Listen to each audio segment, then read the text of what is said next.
What's going on, guys? Welcome back into the Fantasy Pros live stream. I am back to take another beating from you guys. Hopefully not. I mean, I should say hopefully not. The last mock draft, a lot of people ended up pretty lucky getting some upgrades. So I know we're doing some neat giveaways this time as well. So hopefully some of you guys in the chat win if you correctly predict my picks. I think that's what we're going off of. So we do have a 10-person mock draft. Again, we're keeping it at 10 teams just because we don't want it to go too long, obviously, because my voice will be done by the end of this. I promise you guys that. But we do have 10 people in here. This is a PPR draft, so you guys know. So I'll try and give as much commentary as I can on my picks and the picks that maybe I feel like are going too early or whatever. But we're going to get this thing started. So you guys, you guys can see what you came here for. You came here to watch a mock draft, so that's what we're going to do. So let's see. We'll start the draft. And the draft is loading. We have no idea what the draft spots are. It was randomized once it started. So we are going to start in 20 seconds from now. It looks like I have the 7th overall pick, which probably means that I can't tell you guys who I'm going to draft. That's against the rules, isn't it? I'm pretty sure it's against the rules because I think they told me don't say who I'm going to pick or who I want to pick because one, someone's probably going to listen into this live stream while they're drafting against me and take my player. And two, they want you guys to guess basically who I'm going to take. So I can't give that away. The first pick, Todd Gurley. That's exactly how it should go. And by the way, guys, Le'Veon Bell. I'm not worried about Le'Veon Bell. Some people have talked about recently, are you worried about him showing up? Nothing has changed in the timeline with Le'Veon Bell. Nothing has gotten worse. Nothing has gotten better. Reports were saying that he's going to show up on Labor Day, which is Monday. So I'm expecting Le'Veon Bell to show up. And if he doesn't, then, well, that sucks. But JBMC. Okay, he picked. Cool. I was hoping that we didn't have an auto draft. Definitely don't want that to happen. I don't want any excuses for me beating you guys this time. But yeah. So the Le'Veon Bell, Todd Gurley should be the number 1, number 2 picks, guys. Like that shouldn't be in question. After that, if you want to tell me you want to take David Johnson, that's fine. I mean, he's a really talented running back. I'm worried about the offensive line. But if you want to take him, if you want to take Ezekiel Elliott, again, Travis Frederick, their starting center, he's banged up. We don't know, we don't know if he's going to be healthy. We don't know if he's going to be placed in the PUP list. We have no idea right now. Zach Martin was a little dinged up. And then you go to Saquon Barkley. Some people are worried about him with the soft tissue injury, his hamstring injury. They took it easy on him in the preseason. They basically shut him down. So I'm not really that worried about it. It's an extra wrinkle for sure. But that's why I'm saying, if you told me you wanted to take David Johnson over Saquon, I have no issue with that. But Ezekiel Elliott, the offense has me concerned. And the Cowboys did trade for an offensive lineman. It looks like HPS 16. You're going to get auto drafted and you're going to get Ezekiel Elliott. So there you go. Antonio Brown did come off the board. And I should mention that too. We are in a PPR league, so wide receivers are worth a little bit more than they would be in a standard league. And there goes Saquon. So this is where it comes down to, you're going to get Alvin Kamara the majority of the time. If it was a standard league, I might consider Melvin Gordon there, but I am going to take Alvin Kamara. He's just too talented. So the way that some people have asked me, they're like, Mike, and Bobby's one of those people, right, where he has issues drafting Alvin Kamara because he's not a guy who's going to see more than maybe 107. He might not even get to 200 carries. I'm actually projecting him for right around 175. Bobby's having difficulty wrapping his mind around taking a guy at number 6 or 7 that's getting that. And I told him, I said, Bobby, there were legitimately, I think there was only 8 wide receivers last year who caught more passes than Alvin Kamara. So you have to kind of view it as a running back wide receiver combo. Is he the best receiver among running backs? Maybe.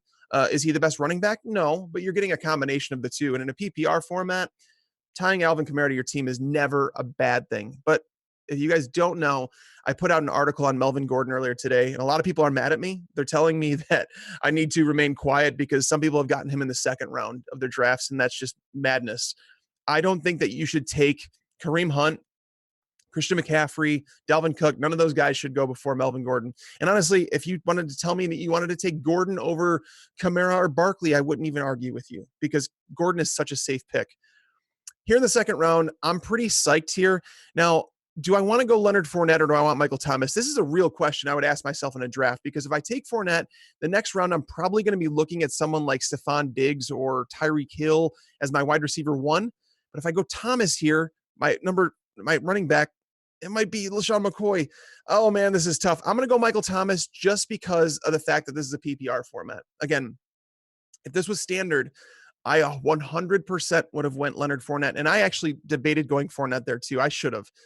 Thinking back to it, I probably should have gone Fournette. However, Michael Thomas, if he had scored like 2 more touchdowns last year, he would be considered a first round pick along with Julio Jones and Odell Beckham, but he's not. So Michael Thomas is a fantastic receiver.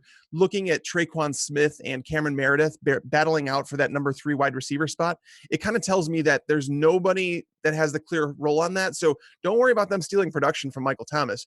He's going to be a fantastic pick. And if you can get him in the second round, I am all about it. And again, in a PPR format, wide receivers are worth more. So if I waited and again landed with Tyreek Hill as my wide receiver 1 in a PPR, I wouldn't be really happy with that. So Michael Thomas, I'm happy with the pick, but at 2-6, whoever got, let me see, we can go to the draft board right here. So if we look at the draft board, you can see all the teams here. It helps you kind of roster watch. You can see who has their running backs filled, who has their wide receivers. Carry on my wayward son decided to go wide receiver heavy and take Hopkins and Keenan Allen. Can't really argue with those picks right there. But again, in a PPR, wide receivers are more important. So we definitely needed. I'm happy I took Thomas now, but Fournette was a steal at 2-6, so I'll concede that. So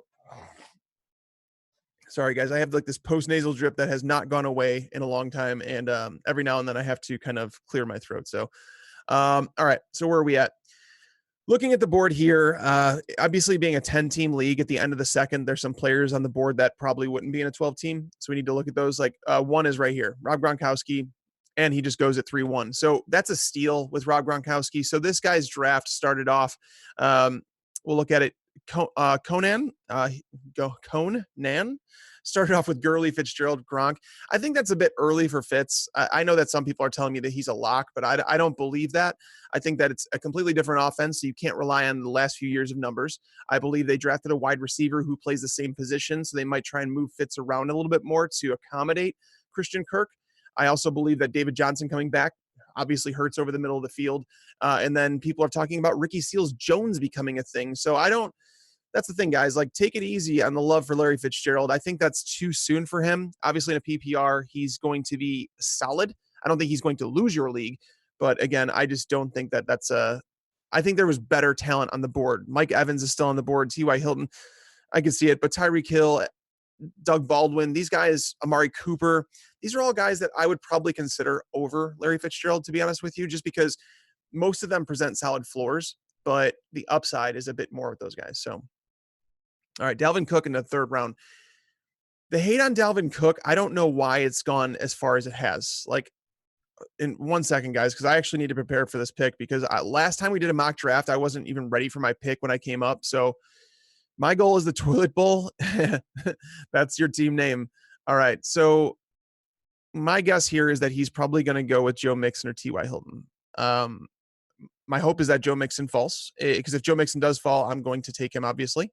T.Y. Hilton. So guys, you guys already know who I'm picking. If you guys, if they gave it to you and they said that Joe Mixon is your pick, I'm sure somebody's probably going to win this. The pick predictor or the experts are telling me that Travis Kelce should be my pick, but I am not on board with that. I will take Joe Mixon in the third round. I don't care what size league. If it's an 8-team league, I think Joe Mixon belongs in the third round. So I'm happy with that pick. By the way, guys, if you're low on Mixon, you're probably not going to be after week 1. So I probably should have did an article on this. I don't know.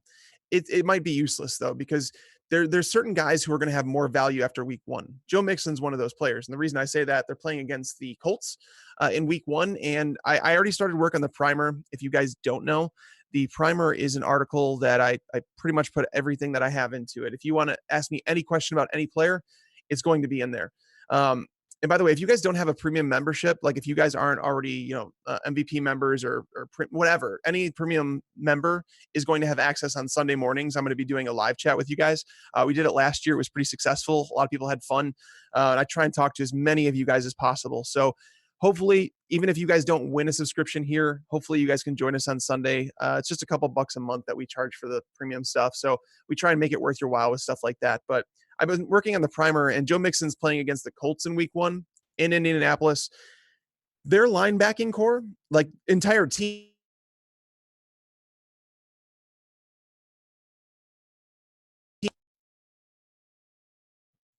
All right. So sorry about that, guys. My mic has been doing some weird things recently, but in week one, he's going to be going against the Colts, and the Colts, the entire linebacking core, not just one guy, like or not just like the starters. I'm talking about the entire linebacking core has 7 games started. They're likely going to be starting 2 rookies. At linebacker, that's an issue. The Colts don't have enough talent in the front four to bring consistent pressure to Andy Dalton, so they might have to drop linebackers back in coverage, which is obviously good for Joe Mixon. So he's going to have more value. Let's see. He's going to have more value after week one. So just understand that. So this comes down to Doug Baldwin and Amari Cooper for me. Those two, I like them both. Now you see Baldwin, I think, has fallen further than he should in drafts. Amari, I know I'm not going to get him next pick, so I have to pick between one of these guys. I'm going with Doug Baldwin because that's who I have higher on my cheat sheet. I happen to believe that Doug Baldwin is going to be okay. I want you to think about this for a second, guys. Like, let's talk about it. It's psychology, but I'm not a psychology major or anything like that. But let's talk about this like normal people, right? What does Doug Baldwin have to gain by saying to the media that he's 85%? Like, think about this for a second. Do you think that teams are going to say, "Oh wow, Doug Baldwin said he's 85%, so we could probably take it easy on him. Like we don't have to cover him. We don't have to worry about bringing a safety down to cover him as well as our nickel corner." It makes no sense, guys. Like seriously, I think he's just talking. I think he's saying that I'm like 85%. You know, it's going to be a thing all year. I think he's just saying that to say it, just to say I'm not 100%. And honestly, guys, I'm not sure there's many NFL players that are.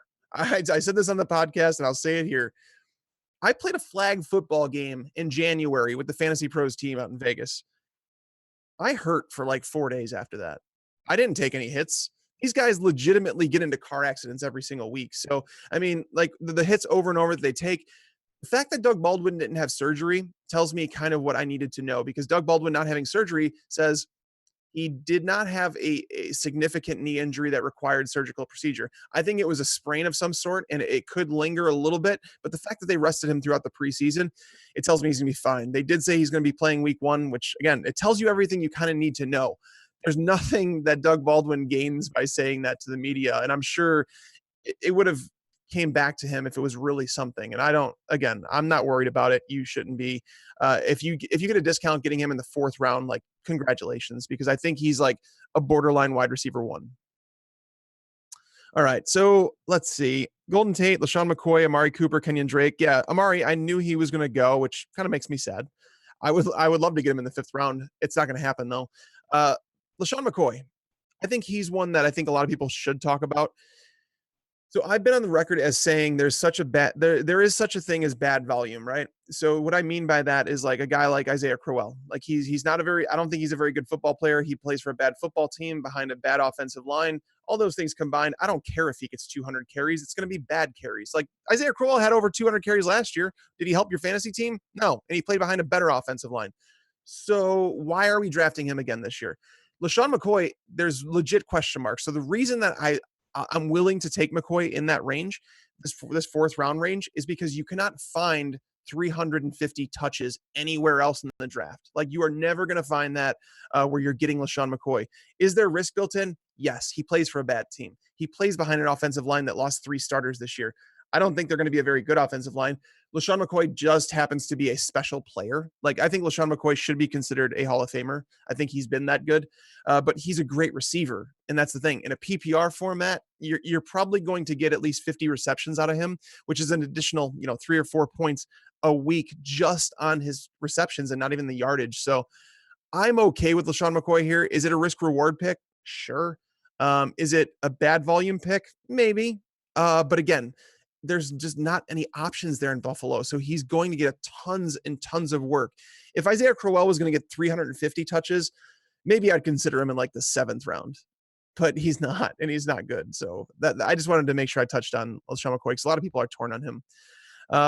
So what are you guys thinking? Do you guys think, so those of you guys who are in the chat right now, do you think that I suck at this mock draft? Do you guys think that my team is bad? Because last time, like the experts told me my team was bad. I didn't hate it. I actually love this team where I'm at so far. I'm up next, so I need to start thinking about that. But seriously, let me know what you guys think of my draft thus far. So let's see. We have Kamara, we have Mixon, 2 pass catchers at running back, Michael Thomas and Baldwin. I love this team so far. The tight ends, we're at a point of the tight ends where it's kind of like they all blend together at a certain point. So I don't feel the need to reach for them. We obviously have the next tier of running backs. There's it's a weird tier. We are starting 2 flex, so that does lower Mark Ingram down my list a little bit. So this is the area where I'm debating between these 2 players right here. Chris Hogan and Josh Gordon. I believe that Josh Gordon could be a league winner, but I also believe that Chris Hogan could be a league winner, and he doesn't come with the risk that Josh Gordon does. So I'm going to take Chris Hogan here. We had Bob Harris on the podcast the other day, and he brought up a stat, and I want to say, what was it? He said Chris Hogan has never caught more than 41 passes in his career, and I was like, what? Like, it was kind of like a mind blowing stat where it's like, wow. And I'm telling people to draft this guy in the 5th, 4th round. And so I looked at it, and then I went and looked at last year with Brandon Cooks in the roster, and he was on pace to see a lot more than that, like to finish with a lot more. I'm actually going to pull it up because I feel the need to tell you guys what I found. So Chris Hogan, over the first 8 games last year, he had 54 targets, 33 receptions, 438 yards, 5 touchdowns. Over a year, that would have been 66 receptions, 876 yards, 10 touchdowns. Obviously, that's borderline wide receiver 1 numbers. He was, before he got hurt last year, which was after week 8, and missed a lot of time, Chris Hogan was the number 7 fantasy wide receiver. So to say that he has wide receiver 1 upside, we've already seen it for half of an NFL season. And that was with Brandon Cooks in the roster. Think about all the players that the Patriots have let loose or lost this offseason. Think about it for a second. Kenny Britt, they cut him. All right. Malcolm Mitchell, they cut him. Jordan Matthews, they cut him. Eric Decker was about to get cut, but they released him. Julian Edelman is suspended for the first 4 weeks. Danny Amendola is now with the Dolphins. Dang it, I'm on the clock. I can't think about all this stuff, guys. All right. So I have 3 receivers. I have 2 running backs. I feel, oh man, this gets to the point in the draft where I'd consider Rex Burkhead. Oh man, this is tough. Do I go Jai or Burkhead? Oh man, I'm going to go with Mark Ingram here because no, I'm not. Oh no. Am I going to go Jay Ajayi? I'm going to go Ajayi. Okay. So this is the point where I have to tell you guys that I'm sorry because I did not want to draft Jay Ajayi. This is me not being prepared because I'm talking through everything. I believe that Jay Ajayi, so my brother, I'm going to give you guys a story here. My brother told me, if you help me with this draft, I'll pay you a portion of the winnings. All I want is for you to help me with the draft and give me auction guys and tell me how I should approach them. I gave him my sheet of auction values, right? He comes back and it's a 14 team league with like $125 salary cap. So it was like a weird league. And he comes back to me and the roster has Jay Ajayi on it. And I'm like, why did you draft Jay Ajayi? Like, I would have not have told you to do that. And he's like, did you see how cheap I got him for? And I didn't look at that. And it's something I probably should have taken into consideration. So I went and I looked, and he got him for as the 30th running back in terms of what they cost. So I was like, okay, I can't be too mad at you for it because I've said in my Ajayi player profile, I believe he finishes as a top 24 running back this year, but I think the road there is going to be pretty ugly. I think it's going to be a bunch of up and down performances where he's not going to be consistent because he's not getting consistent snaps. If you're not playing consistent snaps, you're not going to perform in fantasy at a consistent level. Now, can he score a touchdown and live up to his RB2, price tag? Sure. But if he doesn't score a touchdown, is he going to live up to it? Darren Sproles is back. So many people talk about, well, with LeGarrette Blount gone, that's going to free up so many touches.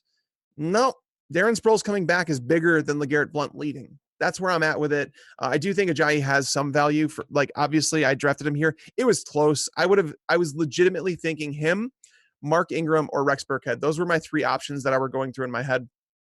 And I felt like there was a chance Burkhead would be there next round. So it was like, okay, I could do that. I have Hogan on my roster. If there's a tiebreaker, I ideally wouldn't have 2 of the players on the same team. But if it's the Patriots, the Saints, the Steelers, I'm not mad about it. So this just goes to show that if a player falls far enough, I got Ajayi here in the 6th round. If he falls far, you. So that's kind of where I'm at on this. So we're getting now to the point in the draft where it's like you decide your flex. And I only had 2 running backs, by the way. That's why I was considering those guys. Marshawn Lynch is there. Carlos Hyde is there. But again, this is a PPR. With Lynch, he's never been a big pass catcher. With Carlos Hyde, they obviously have Duke Johnson. So it's going to lower those guys down my draft board. And if you notice, this is not my draft board. I am using the Fantasy Pros ECR. I should just go to mine right now because like you guys are going to be like, why wouldn't you draft off your own? I was doing that because I clicked on the draft and it just automatically put that one up there. So according to my board, this is basically these are the players I should consider. Now, it's also important that I mention to you guys that just because a player is higher on your draft board, okay, it doesn't mean that you should automatically pick him. It really doesn't, because you have to factor in so many different things. I was in a draft. I did a Chicago media draft with a bunch of guys from the industry on Tuesday night. We went to the city and we all drafted in person. And I was sitting there on the clock. I think it was like the 7th round, right? And Corey Davis was on the board, as was Sony Michel. Obviously, you guys know I like both players. And I sat there and I was like, I don't really need a running back, but it's hard passing up Michelle here. And I was like, there's no way that Corey Davis is going to make it back to me. So I'm going to draft Corey Davis here. And if Sony Michel falls, great. I waited. Sony Michel was back. In the 8th round, I got Sony Michel there. Granted, it was a super flex league, so it's a little bit different, but it's 12 team as well. So it was different, but it's basically telling you guys just because a player is higher on your board doesn't mean you have to reach for that player, if that makes sense. I hope it does. So we're now getting to the point in the draft where Tom Brady was just drafted. You're going to start to see a few quarterbacks come off the board. I don't many people in this draft to go quarterback heavy, to be honest with you, just because they're listeners and they just kind of know better. So Cooper Kupp comes off the board. That's fine. I wasn't looking there. So the question comes down to these two players, guys. So I feel indifferent about them too. I feel like when they're on the field, both of them are going to perform like tight end ones, like you'd want them to. I think you get a little bit more reliability out of Trey Burton. And that's why Reed is there, because that's where he showed up in my projections. These aren't my actual rankings. But I'm going to go with Trey Burton just because I prefer him. I feel like he's the safest pick. I feel like everybody talks about Allen Robinson, Anthony Miller, who's going to get the targets there. Tariq Cohen, is he Tyreek Hill? Those are all like different positions than Trey Burton. Trey Burton plays the tight end role. There's a reason they went out and got him on the second day of free agency. He was a hot commodity. So I do like Trey Burton. I made the mistake. If you guys were here for the last mock draft, you guys probably laughed because Trey Burton was my target. And then I was like, oh, there's not, there's a 10-team league. I can wait because everyone's going to take their tight end. Nobody's going to take 2. And sure enough, 2 tight ends came off the board. Or a tight end, somebody drafted 2 tight ends and it really made me upset. I don't even want to talk about it. But yeah, I think that's what affected my grade and why I lost. I'm just going to say that because I think I had to draft, who did I draft? I think it was George Kittle that I had to go with, or OJ Howard. I can't remember, but it was bad. So my team right now is looking solid. I feel like I have 2 sure things at running back with Alvin Kamara and Joe Mixon. Mixon, I guess it's not a sure thing, but I'm okay with him as my RB2 for sure. Jay Ajayi is my flex. Okay. Again, there's going to be some ups and downs, but a lot of flex players are going to have that up and down to them.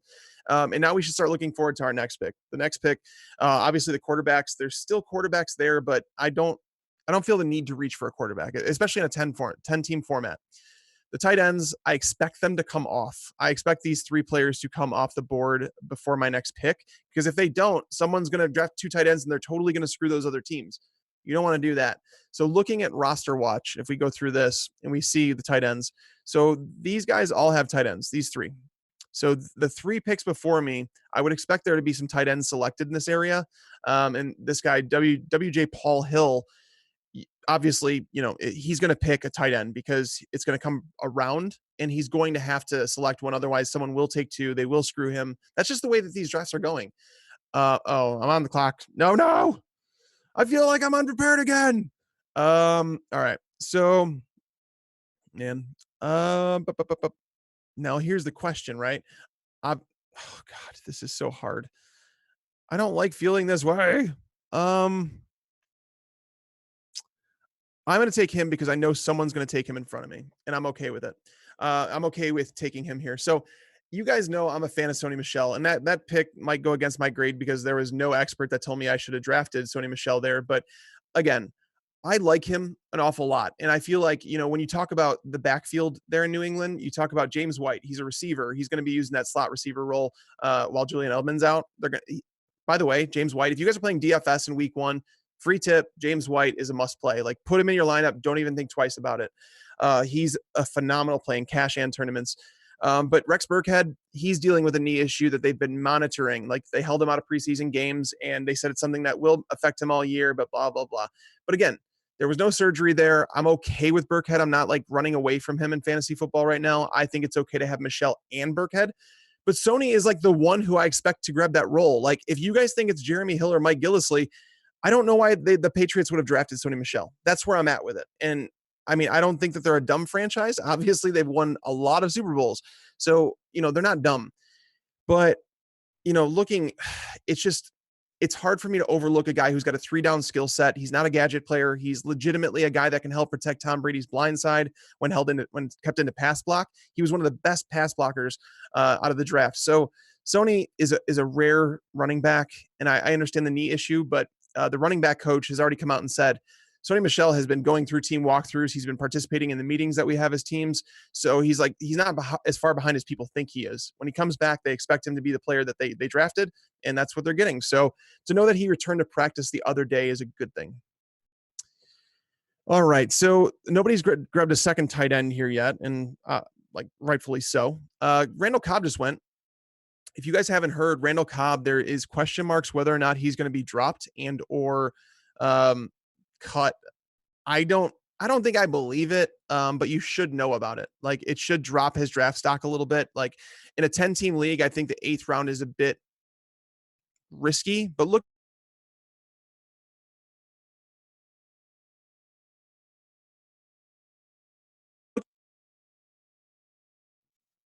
All right. So there we go. So sorry guys, the mic did this thing again. But in a 10-team league, you would think that it's too early, but looking at the wide receivers, like you guys can see up here, this shows up. By the way, when you guys use the draft sync and all that stuff, it shows how many wide receivers have gone, how many running backs, how many flex spots have been filled. So everybody has their starting spots filled. Running backs been filled, their flexes have been filled. There's one wide receiver that someone needs to draft to fill their 3rd wide receiver slot, and that'll be that. 6 tight ends. Again, there are 10 tight ends that you should probably feel comfortable drafting. Maybe 9. It's close. But I expect those tight ends to start coming off the board here because there's 4 teams without tight ends. But pay attention to that stuff when you guys are in your draft. Go to that draft board, and you guys can kind of see, like you see the color coordinated, so the red. So knowing here, like if I had passed on a tight end and I'm looking, I'm like, all right, there's 3 guys here. There's 4 tight ends that I'd like. If there's a tight end that goes there, as I mentioned, I expected one to go there. These 2 guys should be taking a tight end. If they don't, they're playing with fire. But again, this is something you need to know when you like on this way back. If I would have needed a tight end, like, wow, there's 3 teams that need one. I should probably take one. That's the stuff to pay attention to. This color coordinated draft board helps. You can look at the pick predictor to basically say who they think will be there. You could predict it out 1 round, 2 rounds, 3 rounds, whatever you want. And it gives you the likelihood that that player is drafted before your next pick. So I'm about to come up, so I need to actually look at this again. All right, so Jordan Reed's still there. Like Jordan Reed, I think is actually a decent flex if you want to play it that way. Jimmy Graham's still on the board, but it's a PPR, so keep in mind that Jimmy Graham is worth a little bit less in PPR formats because he's going to be a touchdown guy. He's better in standard. Jordan Reed, again, he's a catch guy, so he should be good in PPR. I'm going to talk about that in just a second. I'm totally going all out New Orleans here, and I feel pretty good about it.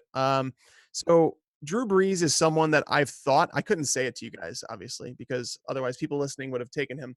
But I couldn't say it to you guys, but Drew Brees is someone that I'm coming around to like a lot in like the 7th or 8th round in 12-team leagues. So we're at the end of the 9th here in a 10-team. So we're essentially around the 100th player taken, right? Drew Brees last year was down, but if you look at the volume numbers, it was an outlier. And I think that has to do with the efficiency that the ground.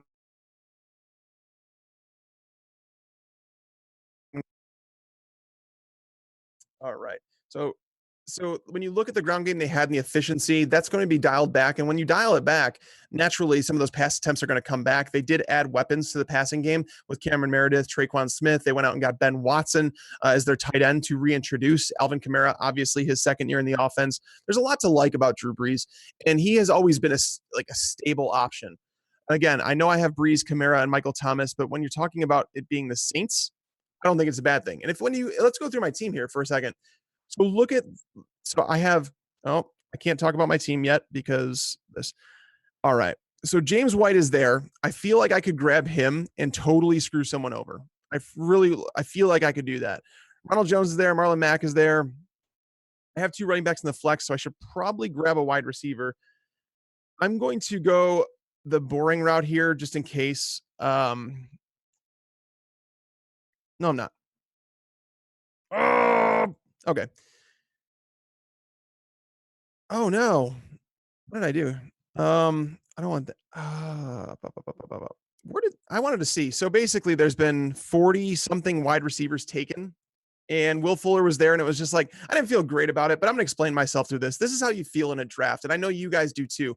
I was going to go with Kelvin Benjamin there just because I felt like it was safe targets, but then I was like, you know what? This is not a flex player. This is somebody I'm gonna have on my bench. Somebody that if someone has a tough matchup, I might want to stick in someone who's got some upside. Maybe Sony Michel. They say he's not going to be 100% for week one. He's on a snap count.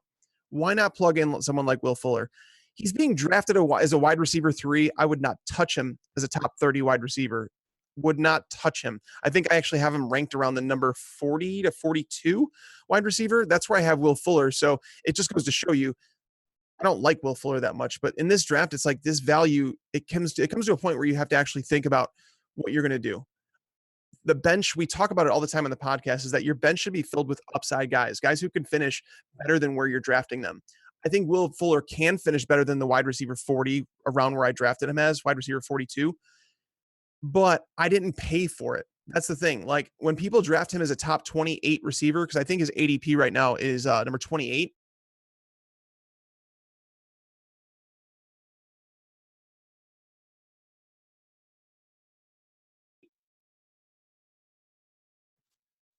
All right. So sorry guys.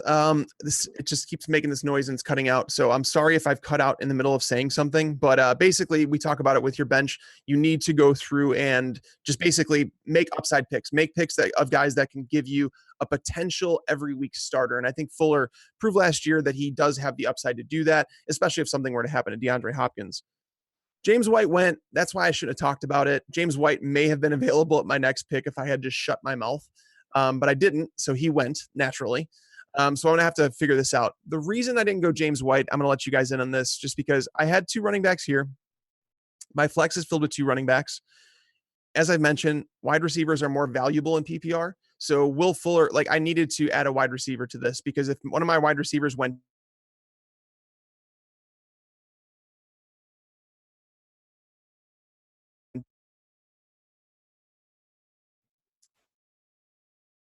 all right. So let's see. We have so I mean, I can't I hate not being able to talk to you guys about my picks, so I should just talk about something else. But James White is a phenomenal pick in PPR formats. I feel like he's someone that if you want to draft him, even if you don't love him in the long term, he's someone who is going to return more value. Like you can use him for the first couple of weeks and then trade him away. The reason in week one he's going to be so good is they're against the Houston Texans. The Texans obviously get J.J. Watt back, Whitney Merciless. They have Clowney healthy. Their front seven's nasty, right?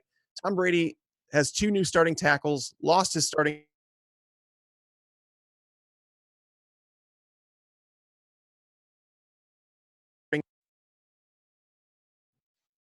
Hello. All right. So Um, let's see where we're at. I'm gonna lose track of this, but James White is awesome because they're gonna have to get the ball out to Tom Brady's hands extremely quick. So going on here, the wide receivers have gone just so fast. I mean, when you look at the wide receivers that have been drafted, I don't know how many there are. Like I could show more here, and now I have to pick. I keep doing this. I'm worried about picking. All right. So, uh,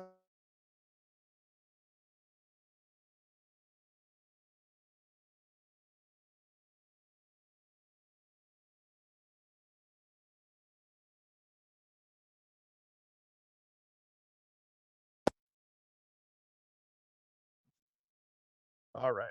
So I went Anthony Miller there. I debated Alan Hearns because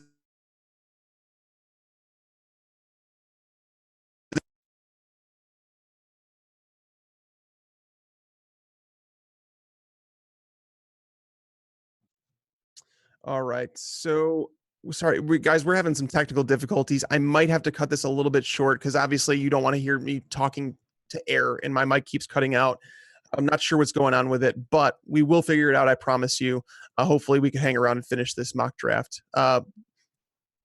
Let's see what we're looking at now. I took Anthony Miller, by the way, over Alan Hearns. Alan Hearns was, again, it was almost like that Kelvin Benjamin thing where it's like we found a guy that was going to get some targets, and that's fine. But again, we don't want to chase that. We don't want to chase the bad volume. I think that Michael Gallup will eventually take over for him. So if you draft Alan Hearns, maybe you want to stick Michael Gallup on your bench just because it's going to happen at some point. It's just a matter of when. And I think Michael Gallup was actually already taken. Michael Gallup was taken at 11-4. We talked about in the podcast today that Anthony Miller, I mean, in most casual leagues, you shouldn't have to take him before like the 12th round. But I'm willing to take him in the 10th if I have to. All right, so Marlon Mack is still on the board. This seems like a no-brainer to me. I know that he's been dealing with some injuries, but again, guys, we're talking about an offense that has top 10 potential, right? Not only do Frank Reich coming over from Doug Peterson, some of the things that he did with his offense, but Andrew Luck, if he returns back to the player he was, the offense has always been really competent. Their offensive line is much better. They haven't really found a replacement for Marlon Mack. Jordan Wilkins he's a fine player, but again, he's a 6th round selection. Nyheim Hines has not done anything to earn a bigger role in the preseason. But looking at my team overall, let's talk about why I draft the way I do. So I look for high scoring offenses, right? You want guys on those offenses. So look at that. Drew Brees, Alvin Kamara, Joe Mixon, maybe not so much. Michael Thomas, Doug Baldwin, Chris Hogan. The Bears are supposed to be much improved. So Trey Burton, Jay Ajayi, part of Philadelphia, Sony Michel, obviously the Patriots. And you just go through guys. I like guys that are on high scoring teams because I feel like I don't have to worry about that boring production. Again, I want to like the guys that I put in my starting lineup. If you told me I had to put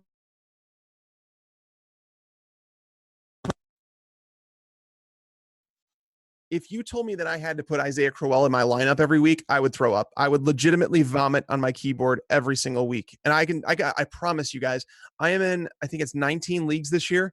I do not own Isaiah Crowell in one, not even a dynasty league. I don't own him in any. So I'm not just making this stuff up. I don't like him. I would not draft him, especially where he's going. Bilal Powell is the better pick. And Bilal Powell did go before him in this draft. So you guys are at least smart enough to get that.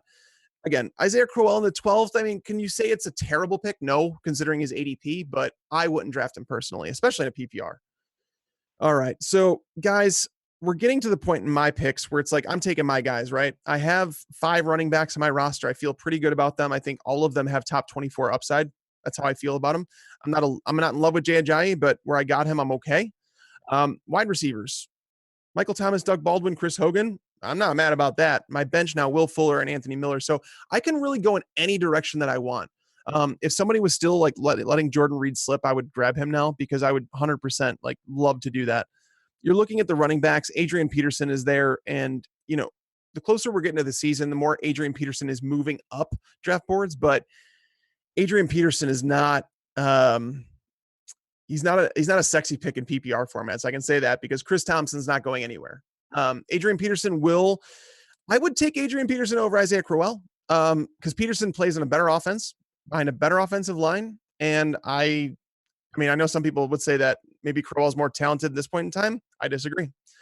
I am going to go with another receiver here and a guy that I don't have too much of, but that I love, and that's Calvin Ridley.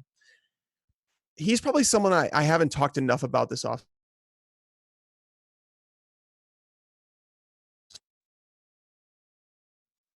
I talked about Calvin Ridley a lot during the draft process because he was my favorite wide receiver coming into the NFL draft. And I felt like he was the most pro ready. I feel like he has a skill set similar to Stephon Diggs and Antonio Brown. I stand by that. I think he's a phenomenal talent. And again, he's pro ready. So he's going to play from day one.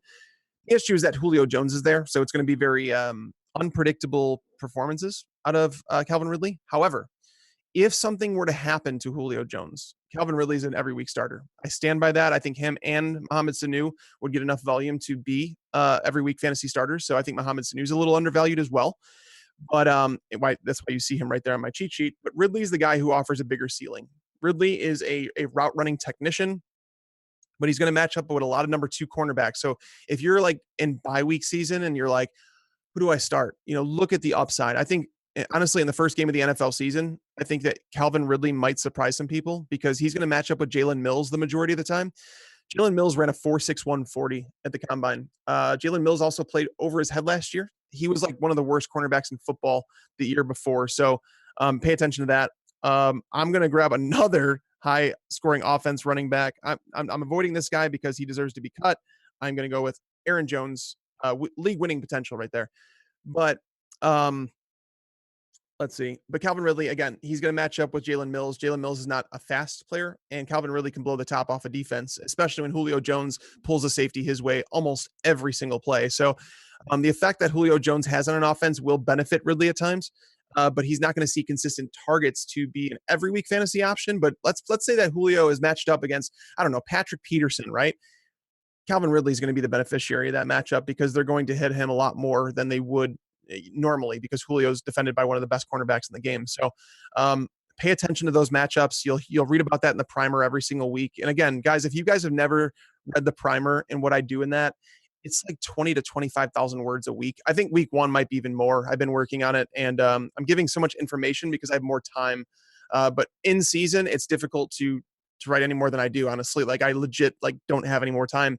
But I write about every fantasy relevant player and everybody. Like I even wrote a paragraph on Trent friggin' Taylor today.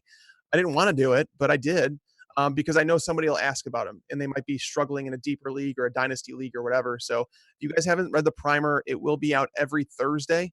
Every Thursday it'll be by noon Eastern time, but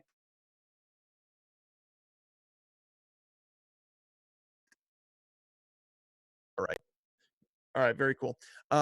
So yeah, I'll let you guys know on Twitter. If you guys aren't following me on Twitter, obviously do that at Mike Tagliere NFL. I'll always post it there. I think we sent an email out letting you guys know that that's out as well. So that's like the most that I could potentially do, better than answering Twitter questions because I can't answer the way I do in the primer. So hopefully you guys dig that.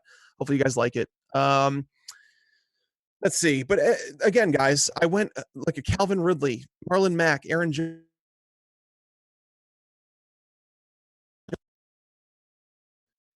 These guys are all attached to high scoring offenses. Like they're the only player on my team who's part of like a semi questionable offense is Joe Mixon.